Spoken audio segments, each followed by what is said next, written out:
think that with Salah on board, I agree with you there. I don't think the offense is really going to be the priority. And I also think that they would have to give up way too much. I don't think that they should be giving up draft capital to get Deshaun Watson. I understand that Deshaun Watson is a top QB, but you look at he put up those top numbers last year, and the Texans went 4-12, so they were nowhere near playoff contention. So, I mean, you could bring on any quarterback in the entire league, with maybe the exception of a Brady and Mahomes. But it's not going to fix, this team literally has holes everywhere. Edge run. Boat. Yeah. Boat. Pencil. Woo. Yeah. Hey. You ain't know about it, but you know it now. Say you gotta hear it from the goat mouth. That's that go talk. That's that go talk. That's that go talk. That's that go talk. Hey, worldwide, but I'm so south. They say you gotta hear it from the goat mouth. That's that go talk. That's that go talk. This episode is powered by PodDecks.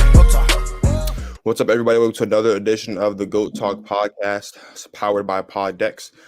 Today, I'm joined once again by Sal Vassallo, Sports in the Big Apple. And today, we're going to talk about the AFC East. We're going to look back, much like we've done with some of the other videos in this series in the offseason reports. We're going to take a look at the AFC East, break down each of the team's seasons, how they did, and look ahead at what they could potentially do in the offseason and the draft. So, as always, this episode is powered by PodDecks. Welcome back, Sal. Hey, thanks for having me. I'm excited to talk some AFC East football. I think it's a division where a couple of these teams are on the rise. And I think you could see like teams like the Bills and the Dolphins in the AFC playoffs for a very long time if they build correctly. Well, speaking of the Bills, let's jump right in because the Bills won the division last year. They were 13-3. Winning the division for the first time since 1995. They had a very successful season, to say the least. Also advanced to the AFC Championship game for the first time since 93. I mean, this Bills offense started and ended with Josh Allen and Stephon Diggs last season. I mean, this was a top. I think this was arguably easily a top 3 wide receiver quarterback duo. I think you could make a strong case for them being number 1. Obviously, I think the other 2 duos in that conversation are Aaron Rodgers and Devontae Adams of the Packers, and Patrick Mahomes and Travis Kelce of the Chiefs, not Tyreek Hill, Travis Kelce of the Chiefs. But I mean, Josh Allen, was phenomenal last season. A lot of people thought, that his ups and his downs would be tricky. I mean, he set a lot of records in Bills franchise history just as a passer. Stephon Diggs also set some records in his first year in Buffalo. So when you watch this Buffalo Bills football team last year, you saw them go 13-3, obviously losing the AFC Championship game to the Chiefs. What are some of your biggest takeaways from last season for the Buffalo Bills?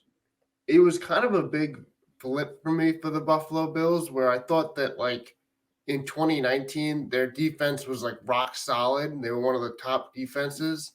Last year, that defense kind of took a step back, while the offense kind of took off as one of the best in the entire league. And Josh Allen has a ton to do with that, but Stephon Diggs is a guy who called his shot. He forced his way out of Minnesota because he was just complaining Kirk Cousins wasn't getting him the ball enough. And usually when guys do that, you want to see them produce wherever they go. And Stephon Diggs not only produced for himself, but he made his quarterback better. They always talk about the quarterback making guys around him better. Stephon Diggs, I thought, did a ton to make Josh Allen better. I thought there were a ton of balls that Josh Allen was able to throw up and, trust that Stephon Diggs was able to catch it.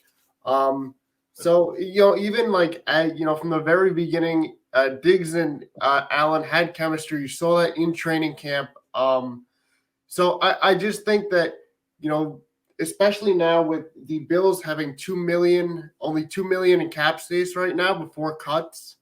The Bills, it's going to be very tricky how you adjust, how you go about free agency here. You need a running game. You need possibly another wide receiver because John Brown could be one of your cuts. So there you go. You would get rid of wide receiver too. So maybe you restructure his deal to bring him back because I think he's been solid for the Bills. But I think you need a running game, and then I think you need help on that defensive side of the ball. The defensive line needs a ton of help, but I think the secondary could use a ton of help.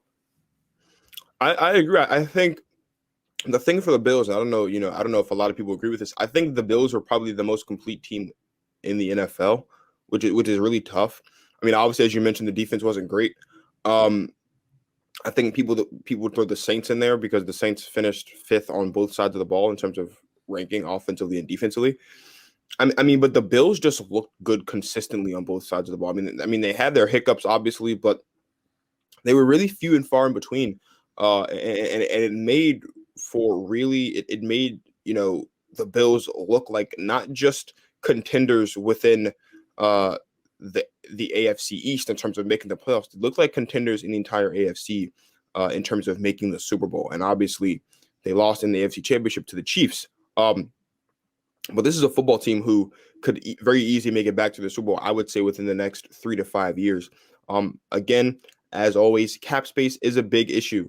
A lot of people don't really credit cap space to be as big of an issue as it is, but cap space does play a very big role in just the way you can move as a team. The Packers, I'm sitting here as a Packers fan and I'm dealing with it right now. The Packers aren't going to be that good next year relative to this year because of cap space. I think this Bills team, I think the beauty for the Bills, though, is they don't have a lot of contracts that are expiring, if I'm not mistaken. You can correct me if I'm wrong on that. And so that lends itself to be a little bit helpful. I think John Brown is going to be a bigger loss than people expect if he can't come back, though, because you got to have a wide receiver, too. Stephon Diggs was great. But, I mean, if John Brown leaves, your wide receiver, too, is Cole Beasley, and Cole Beasley's not at all what he once was when he was in Dallas. And so I don't know if having Cole Beasley as a wide receiver, too, is going to be that beneficial. But all in all, I think the Bills winning the division, I don't think was a fluke. I think the Bills are going to win the division next season. I think they're going to be right back in the playoffs next season. I think they're going to be right back in the AFC Championship game next season. Absolutely. I mean, you look at also the rest of the division. The Patriots are kind of on a rebuild. The Jets have been rebuilding pretty much forever. The Dolphins are on the rise, but I don't think that they're there yet. They have a couple of key issues that we'll get to when we talk about the Dolphins. But yeah, for the Bills, it's just a matter of really revamping that defense. A couple of their free agents, and you were right, they're not a ton of expiring contracts here, but a couple of their key free agents. Linebacker Matt Milano, who I really see as a leader on that defense. I think if you lose him, it further weakens the defense. And, on the offensive side of the ball, guard John Feliciano, I think he's been solid. And it's very important while Josh Allen is, rising to the top, that you keep him protected. So it's going to be interesting. I think the Bills are going to have to hit on a couple of the draft picks like they did last year. A couple of the draft picks that I really liked were wide receiver Gabriel Davis, they took late out of UCF. And then obviously the kicking situation. People drafting a kicker, people kind of get confused about it sometimes, but don't underestimate the value of a kicker. The Patriots are going to be looking for a new kicker this offseason. The Jets have been looking for a new kicker for about 2 years now. So don't because they can win or lose you ball games. I think Tyler Bass has been solid for them, and I think he's there to stay for possibly the next 10 years. So that's good. They have that special teams, locked down. And I think for the Buffalo Bills, it's going to be, can you continue to surround Josh Allen? Because I think that in the draft, especially, the Bills are going to have to go defense first. So can you hit on late offensive picks if you elect to go that route? I think that's going to be very important for the Bills, who don't have a ton of cap space. So I think the draft is probably going to be their way to go. But I agree with you. I think the Bills win the division next year. I mean, everything that you just said, I think you hit the nail right on the head. It's always tough to draft defense first when your offense is the key to your success. But this is, I think, more now than ever. This is an era of complementary football, and your offense can score a lot of points, but if your defense can't keep the other team from scoring points, It really doesn't mean anything.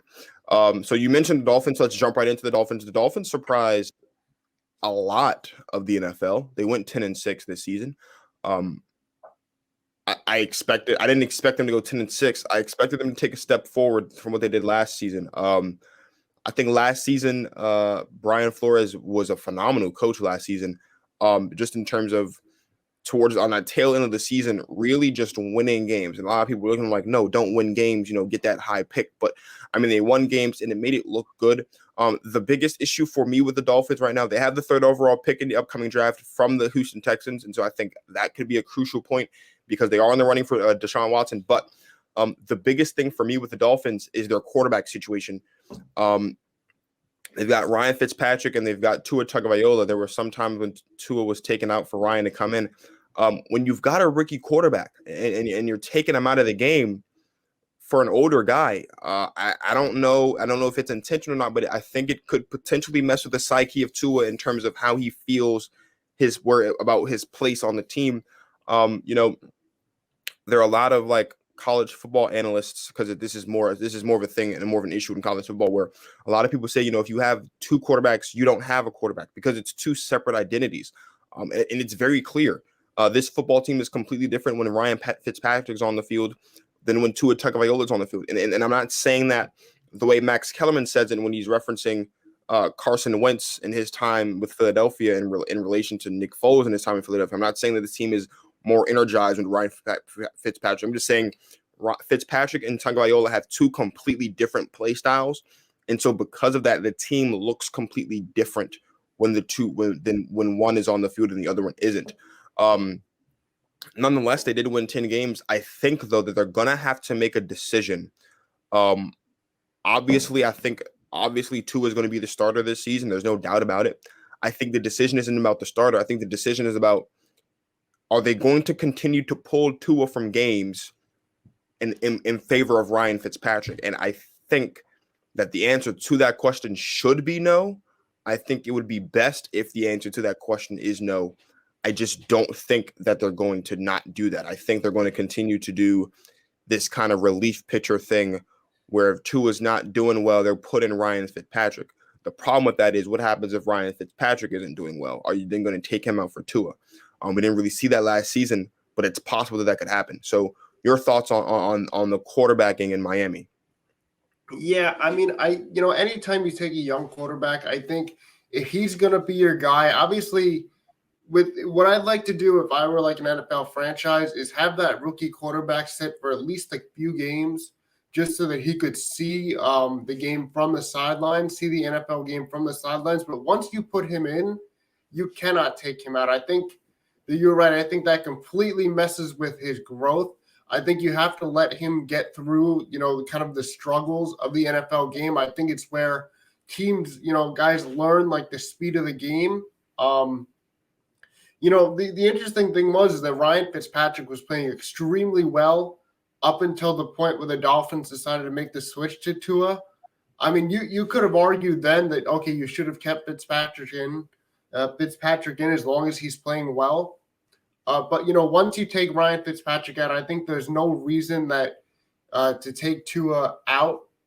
Once you made him the starter, unless he was playing unless he was playing 3 interceptions, in the first quarter, like Nathan Peterman level bad. Unless he's playing that bad, you don't take him out. I thought that was the one knock on Brian Flores last year, who obviously at 10-6 got really the most out of a Dolphins team that isn't the most talented roster in the entire league. I mean, they have some good pieces, Devontae Parker, Mike Geske, two guys that come to mind. But, you're just messing with Tua's head at that point. Now, I think, honestly, in terms of Deshaun Watson, I think that he'd be the perfect fit in Miami. He's got good receivers. The Miami Dolphins offensive line is, much better than the Texans offensive line. But it's just a matter of how much after Tua would you have to give up to get Deshaun Watson? Because remember, he's also got a huge contract that you'd have to take on. But if you're going to roll with Tua, I think that you stick with him. and you only bring in Fitzpatrick in emergencies. So here's the thing. You mentioned Deshaun Watson, and we can talk about that right now. I think Deshaun Watson doesn't go to Miami. I think it would be best if he did. They've got the third pick, and here's why. It's because of the third pick. I think if the third pick is involved, instantly Houston is interested because this is a pick that was originally supposed to belong to the Houston Texans. So if they can get this third pick back, I think that makes it interesting without even looking at players involved. You are right. I do think Tua has to be involved as well. I said in another version of this I don't remember which division it was, but if you're going to trade, it was in the NFC North one. If you're going to trade a quarterback, you got to get a quarterback back. If you're going to trade Deshaun Watson, if you're the Houston Texans, you have to get Tua in exchange along with the third pick.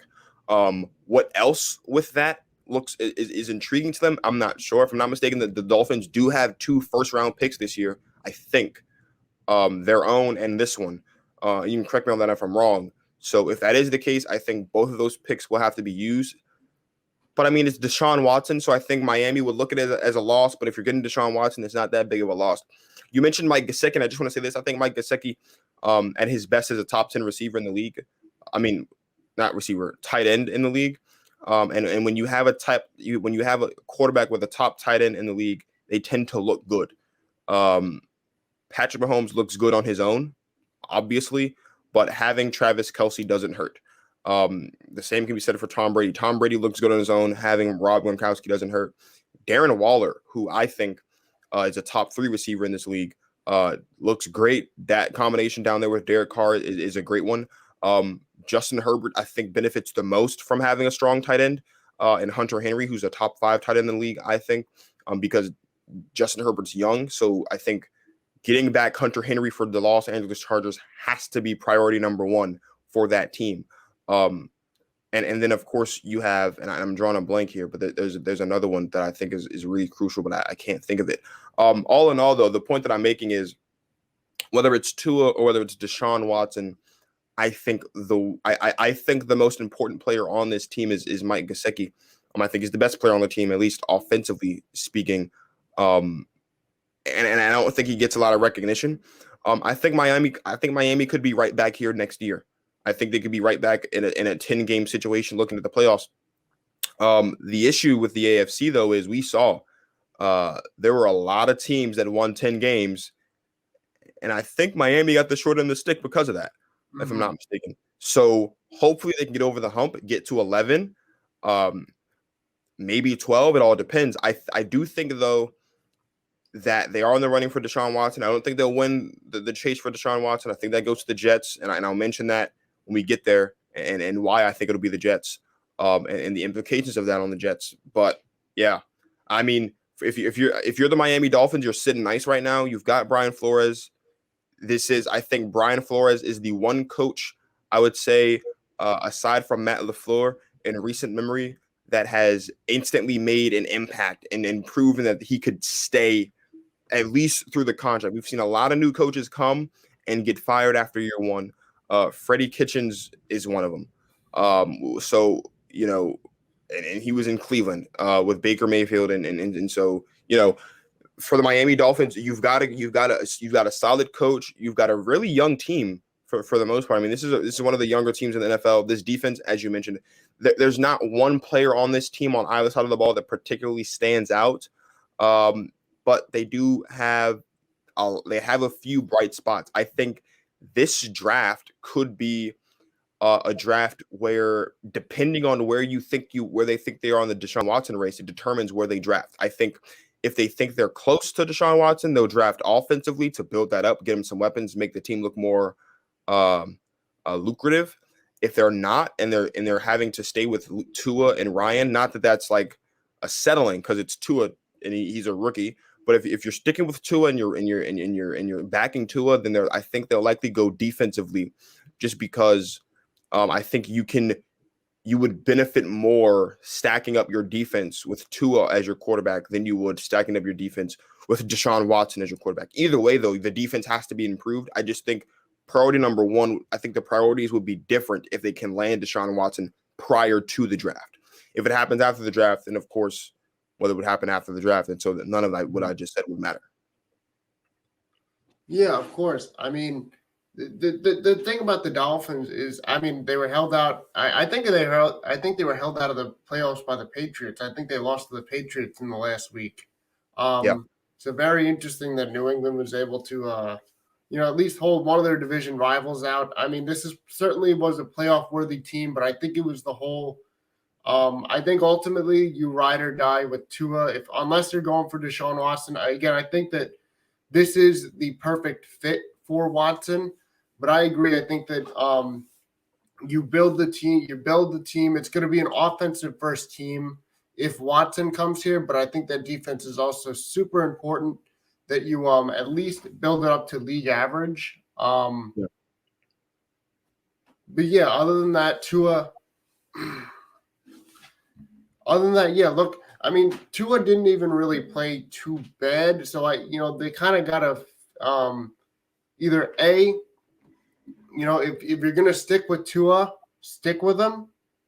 If not, try everything you can. I would honestly give up if they have 2 first-round picks this year.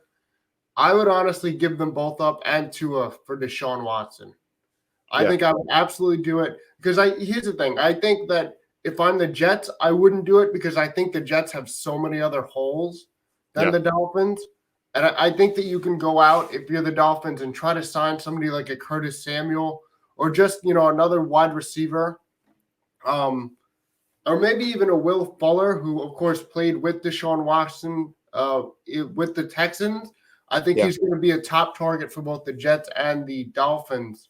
Yeah. But if you could get a guy that Deshaun Watson is familiar with, I think he would waive the no trade clause to come to Miami either way.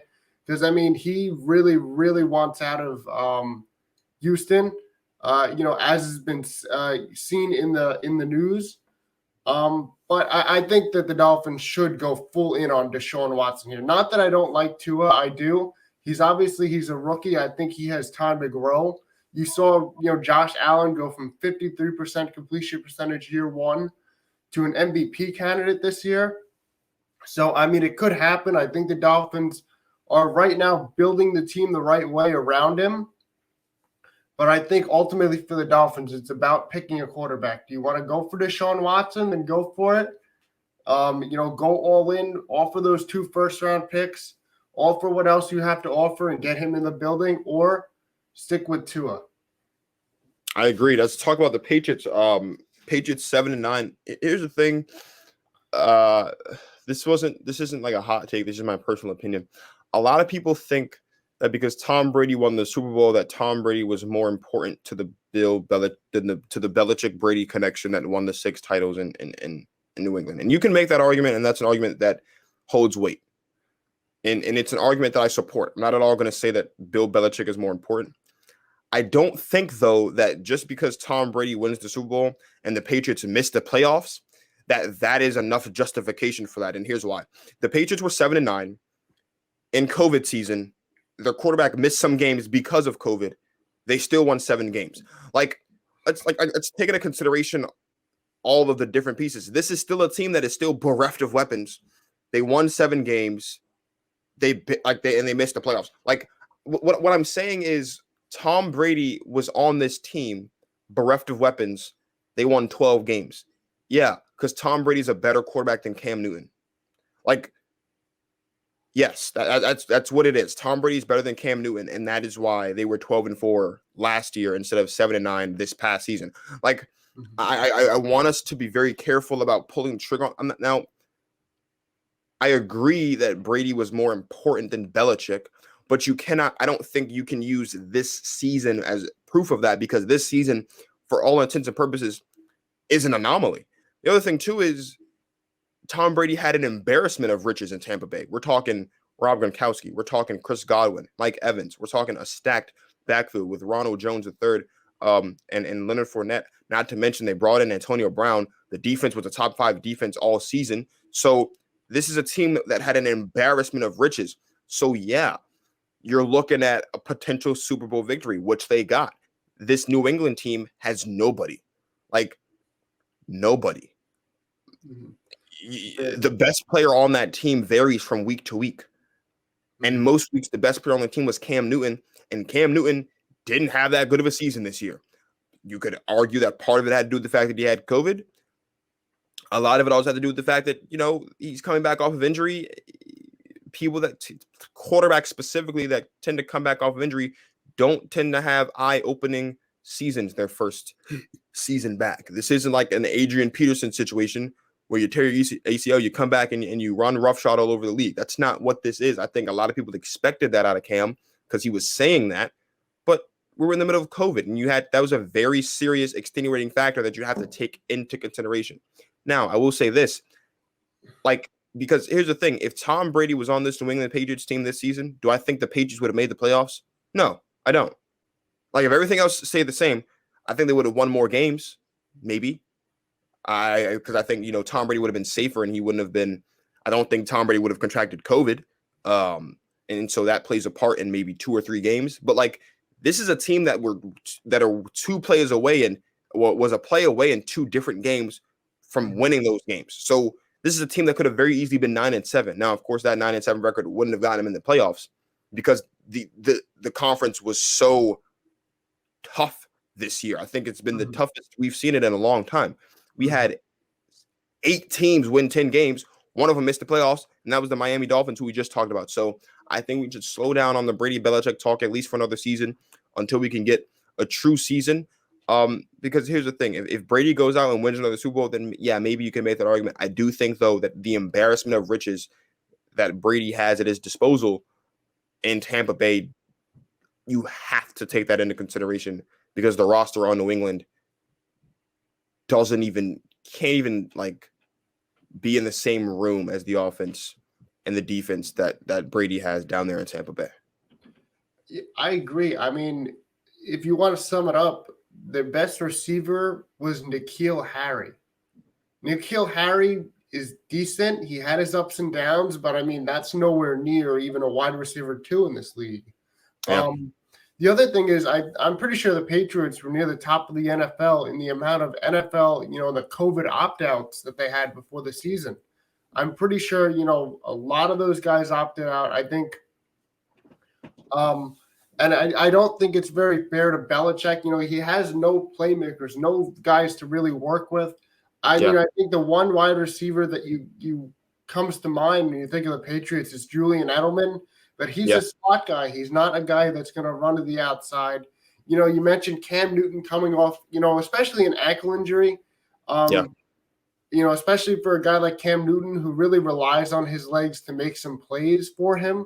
Yeah. I think it was kind of tough to watch. He kind of struggled. You could see it though. If you watch the Patriots games, he was moving a lot slower than he used to. And maybe you factor that into he's older now. But I mean, also the ankle injury is something that, held him out the entire year. And it was pretty obvious that this is going to be his game now. He's going to have to adjust based on, what he can do with his legs. He couldn't really figure it out this year. But also the lack of weapons did not help him. And I agree. I think that Tom Brady, as great as he is, and as much as I credit him for elevating those New England teams to these 12-4 playoff teams, I think that team was just so dominant in Tampa Bay. They really built it. Tampa Bay sold out to really win these next 2 years that they have Tom Brady under contract. Yeah. And I think that's the reason they really won the Super Bowl. That and Tom Brady, of course. But we've seen it so many times. Bill Belichick game plans after game plan to win big games. People were never really doubting him while the Brady-Belichick era was going on. Everyone always praised him. So I think it's an absolute mistake, and I think it's a joke if you really discredit him now because his best receiver was N'Keal Harry, and his quarterback was basically playing on one leg the whole year. Yeah. And the other thing too, and we love to see. Here's the thing: I think we love to play this game until it benefits us, and it's and I think it's unfortunate if you take Bill Belichick and Cam Newton, I guess, and if you take Bill Belichick and Cam Newton and you put them on this Tampa Bay team, and you take Bruce Arians and Tom and Tom Brady and you put him on that New England team, does Cam Newton and Bill Belichick win the Super Bowl? Maybe not. Do they make the playoffs with all of this? Absolutely. I mean, this is still a team that can make, because here's the thing, and I've said this religiously about the Buccaneers. They didn't suck in Jameis Winston's last season. They too were 7-9. The difference between them winning more games and making the playoffs and not was the 30 interceptions that Jameis Winston threw. What was the difference this year between the Patriots making the playoffs and missing the playoffs? 4 games that were really close, and it was because of minor mistakes at the end, or because Cam Newton wasn't there. That's really what it is. Like, we saw this Patriots team with no weapons hold the Los Angeles Chargers to 0, and they scored 45 points. This is a team that without weapons can still make noise. But when your quarterback contracts COVID and misses games and comes back, and he's coming off of an ankle injury and he's a mobile quarterback, you have to take those things into consideration. I don't think the Patriots are going to make the playoffs next year, and then maybe this Brady-Belichick talk can start up when we've gotten into a regular season. But in terms of this season, I think comparatively, you have to take in everything into consideration: the embarrassment of riches that Tom Brady had in Tampa, and the fact that Cam Newton contracted COVID and that he is bereft of weapons. This is the exact same team that Tom Brady had. And I think the only reason why Tom Brady wins 12 games instead of 7 with this team is because Tom Brady is a better quarterback. He didn't contract COVID, and he wasn't coming off an injury. I think those are the 3 things that you have to consider and you have to recognize when you want to have this conversation. Now, if you want to have this conversation next year, obviously the team would be the same, so I don't really know how much different we would get. Would the Patriots win more games? I think so, though. I think they would. Whether they're bringing back Cam Newton or not, I do think they win more games next year. I don't think they're going to win the division. I think the division belongs to the Bills, as I said at the top.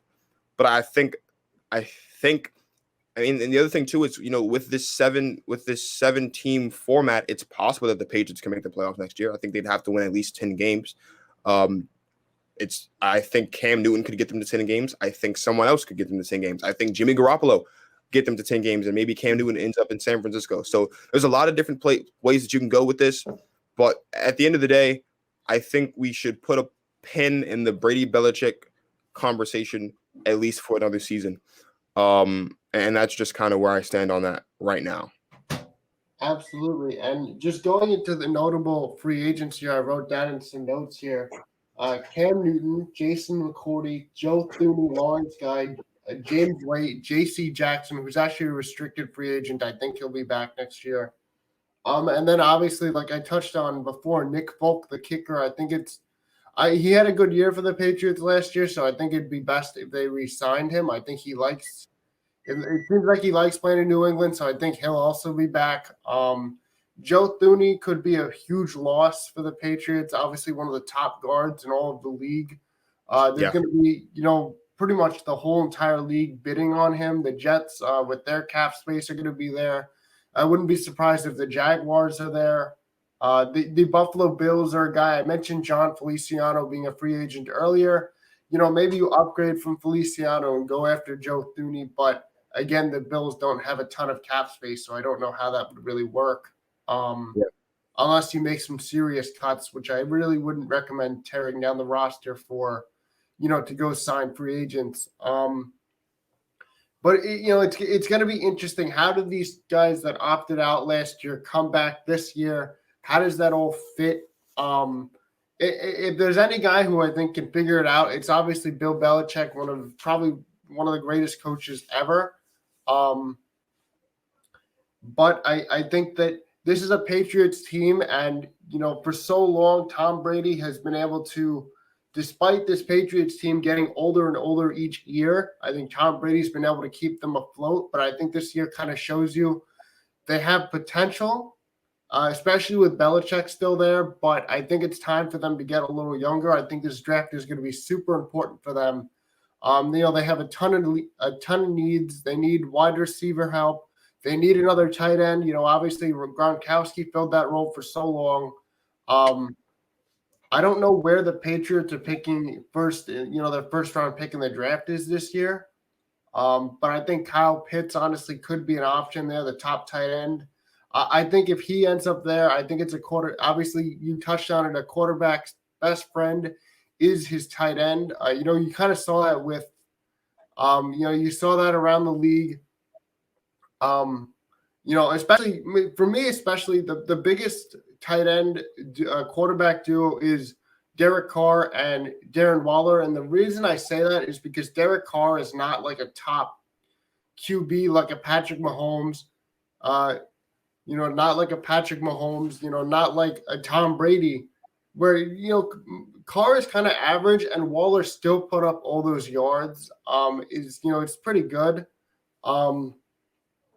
But yeah, I just think that it's finally time for the Patriots to accept the fact that you don't have to go into full rebuild mode, but I think it's time to step back and kind of get a little younger within these next couple of years. And then I think if Belichick is still, coaching in the NFL, I think you could see the Patriots right back in the playoffs, but I don't think it'll be for a couple of years. I agree. Now, you mentioned the Jets, and I want to talk about the Jets. And the entire final segment of this further talk about the Jets is going to be predicated on my hot take for the day.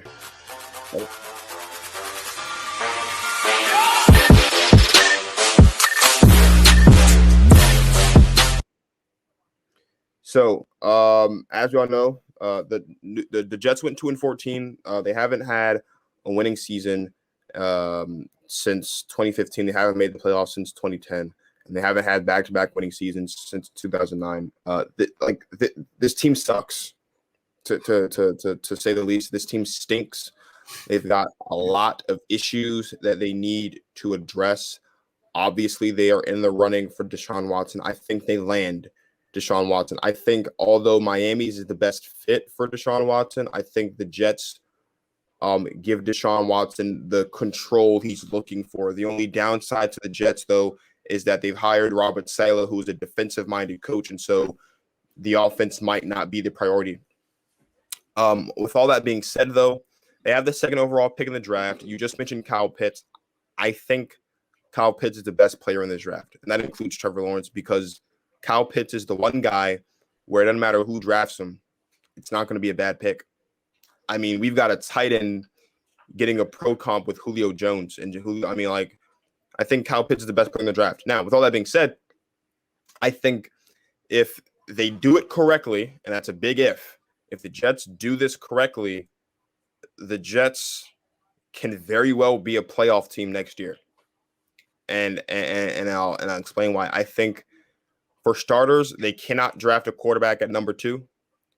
I don't think they should draft a quarterback at number 2.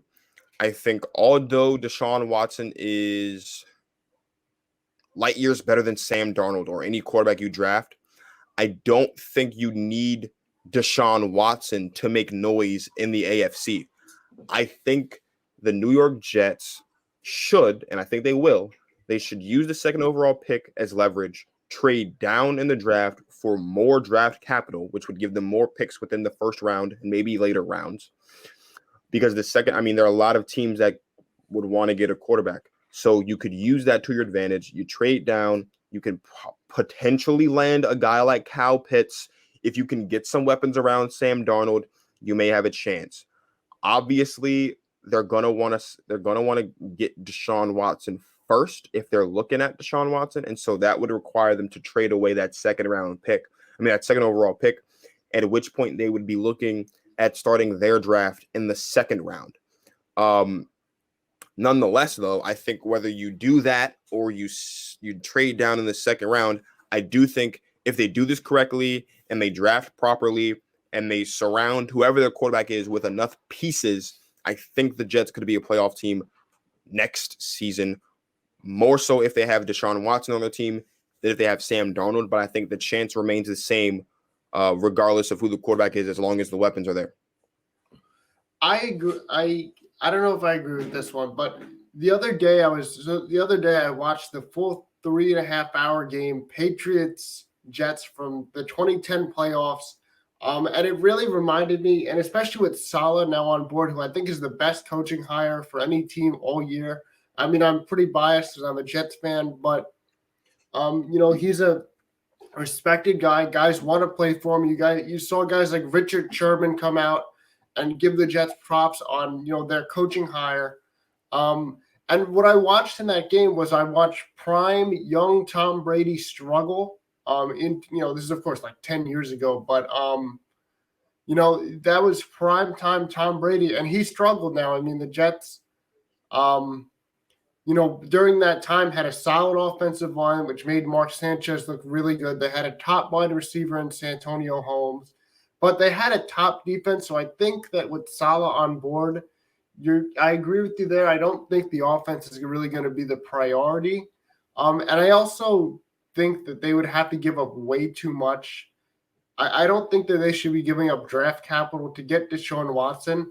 I understand that Deshaun Watson is a top QB, but you look at he put up those top numbers last year, and the Texans went 4-12, so they were nowhere near playoff contention. So, I mean, you could bring on any quarterback in the entire league, with maybe the exception of a Brady and Mahomes. But it's not going to fix, this team literally has holes everywhere. Edge rusher. They need offensive guard help, which I think they should go all in on Joe Thuney. They need help at quarterback. They need another safety. They need a kicker. They need a lot. They haven't had a franchise tight end really since Dustin Keller, and he wasn't really that great either. But when's the last? That's like already 6 positions of need that you need. Obviously, you need a quarterback. I'm not entirely sold. See, here's the thing. I think that you need to draft a quarterback, but also I don't like either Wilson or Fields. So maybe you wait and you can draft a quarterback next year, perhaps, and you use that number 2 pick to, pick up a playmaker on offense, whether that's Kyle Pitts or Devonta Smith or Jamar Chase. I think it should be one of those 3. If you want to go with the tackle from Oregon, Penei Sewell, and really build up that offensive line, if you could get Sewell and Joe Thuney, I think this offensive line would be rock solid, along with Mekhi Becton and George Fant. Obviously, Connor McGovern at center. But I mean, I think there's just too many holes to be trading away draft capital for Deshaun Watson. However, I do like the idea of trading down in the draft to get like a Kyle Pitts or a Devonta Smith, whoever that playmaker may be. I mean, here's the thing. I think a lot of boards have a lot of mock drafts, and a lot of big boards have the Jets looking at Zach Wilson or Justin Fields. I would say if they stay with the number 2 pick, don't be surprised if they get Kyle Pitts. I think the thing with Sam Darnold, and here's the thing, in his career, which I think it's what we're looking at 3 years now, if I'm not mistaken, he has a 13-25 record, yeah, but like the coaching in New York has been terrible. But despite that, he's thrown for 8,000 yards. He's also dealt with some injury. If I'm not mistaken, he had mono, not last season, but like the year before, I think, or maybe it was last season. I'm not sure, but like he's had mono. He's dealt with injury. He dealt with some injury this past season. So Sam Darnold, there's still time for Sam Darnold to turn it around. I always cite when you talk about Adam Gase's just terribleness at being a head coach, I always cite Ryan Tannehill. Ryan Tannehill looked bad in Miami. He looked absolutely terrible in Miami. Now he's in Tennessee and he's flourishing. I mean, he's not, a top quarterback, but he's flourishing. He's looking much better than he was under Adam Gase. And I think that's the big thing. I think even though Robert Saleh is a defensive-minded head coach, I think Sam Darnold looks better this season. I think if they keep Sam Darnold has a career year. I think he has the best year he's had in his career to this point. And I think that's the thing. I think the priorities should be to surround Sam Darnold with weapons, whether it means taking Kyle Pitts 2nd overall and then continuing to draft, or trying to trade down and take 2nd and then take Kyle Pitts and other pieces.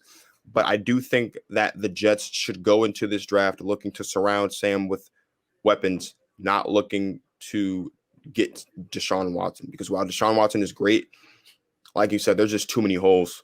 The other thing, too, is, they've got the most cap space in the league. So I think they're going to be very active in free agency. I think they're going to be in the running for Will Fuller. And the other one, I can't think of his name right now, though. But there's 2 top wide receivers that I'm thinking of that are free. And Kenny Golladay. There we go. Kenny Golladay and Will Fuller. I think they're going to be running for both of those guys. I think they could land one, if not both of those guys in free agency. So they just tagged Marcus May. So like there's a lot of hope for the New York Jets.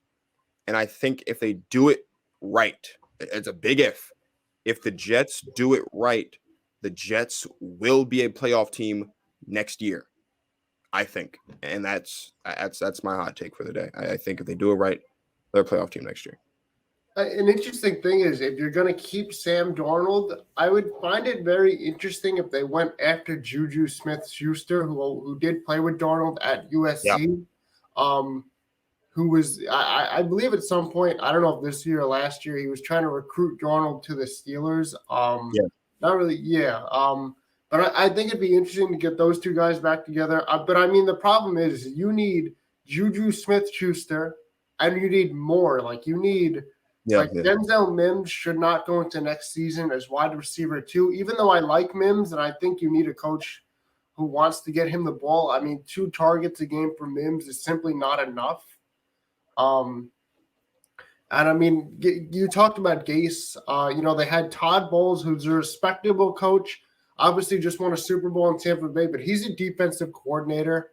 At least for right now. I mean, he was a terrible head coach. I mean, Gase, and then the Jets went out and got even worse. I think one of the worst coaches of all time, in Adam Gase. I mean, I hate to keep beating the dead horse, but the play calling was awful. The time management, some of the stuff made no sense what he was doing. And then you really failed to. This is where I think the one mess up that Joe Douglas has had is not re-signing Robbie Anderson, the top receiver that Sam Darnold has ever played with, and you let him walk over $12 million when you have all that cap space. I think it was absolutely unacceptable. But, hopefully Joe Douglas can finally keep his promises this year of, he kind of promised, he did come out publicly and he promised Darnold's parents that I'm going to surround your son with this and that, protection and weapons. He hasn't really done that outside of Mekhi Becton in the draft. But if there's one thing he's done well, it's the one trade down he did in the draft last year to then go get Mims. I think that Mims, I know he got injured, but, that kind of happens. Injuries happen in the NFL. But I think Mims was a solid pick. Becton was a solid pick. I think, Braden Mann, the punter, was a solid pick. I think it's important to have a guy who can flip the field. So I think that was an underrated pick. So Joe Douglas is really going to have to hit on the draft. The draft is what Joe Douglas is supposed to be good at. He was a player scout, I think, with the Eagles. So I think that's ultimately where Joe Douglas is going to have to make his money. But he's also got to be a lot smarter. He'll also be a lot smarter in free agency than Mike McCagnon. So I like where the team is headed. I just think that they're going to end up taking Zach Wilson or Justin Fields, which would rob them of potential to pick a playmaker when it comes to the draft. Yeah. Well, I mean, like I said, big if they do it right, though, they'll be there. With that being said, I want to thank you for joining me today. Obviously, it's always a pleasure to talk football with you, especially when we talk about the Jets and the Bills or even the Giants. So thank you for stopping by to talk football. I know we've been doing a lot of wrestling lately, so it's back. It's nice to get back on track to what we initially started off doing. If you want more Sal Sports in the Big Apple, as always, you can follow him on Instagram at Sports in the Big Apple, or head over to Spotify, search up Sports in the Big Apple, and check out all his episodes there. Sal's going to be right back with us to talk more wrestling. We are on the road to WrestleMania, so he'll be back to preview and react to all the upcoming pay-per-views in WWE. If you haven't already, check out the other off-season reports for each of the other divisions. We've had some really nice guests come on and talk, and then of course, obviously, me and Charlton have done some as well. So just if you haven't checked out some of the other ones, be sure to check those out. Again, this episode was powered by PodDecks. Hot Takes with Marcus is fueled by Goat Fuel. Head over to goatfuel.com. Use code GOATFAM10 for 10% off your order. You can also head over to poddecks.com and use code GTP2020 for 10% off your order on PodDecks. So again, Sal, I want to thank you for joining us today to talk about the AFC East. To the viewers, thank you guys for watching. Don't forget to like, subscribe, click the notification bell so you don't miss another episode. And we'll be right back here very shortly. So thank you, and you guys enjoy the rest of your lives. All right, thank you.